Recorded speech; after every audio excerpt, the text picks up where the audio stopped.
জনসমর্থন আদায় করার জন্য কি বারবার উনি মাথা ঘুরে পড়ে যায় এই কর্মকাণ্ডটা করে থাকে, না আসলে ওনার সমস্যা থাকার কারণে উনি বারবার মাথা ঘুরে পড়ে যায় বিভিন্ন জনসভায় গিয়ে?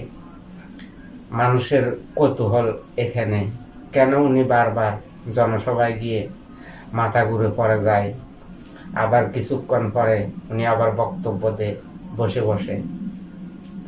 তো ওনার সাথে আসলে এমনটা কেন হচ্ছে, বা উনি এমনটা কেন করতে আছে? একজন অসুস্থ ব্যক্তি প্রায় অনেক টাইম লাগে সুস্থ হতে, ম্যাক্সিমাম 1-2 ঘন্টা লাগে। এখন দেখা যাইতেছে জামাতের আমির শফিকুর রহমান মাথা ঘুরে পড়ে যাওয়া 2-1 মিনিট পরে আবার উনি বসে বক্তব্য দেওয়া শুরু করে। এমনভাবে বক্তব্য দেওয়া শুরু করে মনে হয় যেমন উনি অসুস্থ হয়নি। এই বিষয়টা আসলে বাংলাদেশের জনগণের কাছে কৌতূহল বাড়িয়ে তোলে। কারণ জামাতের আমিরের এমন পরিস্থিতি যদি হয়, তাহলে উনি কিভাবে রাষ্ট্র পরিচালনা করবে?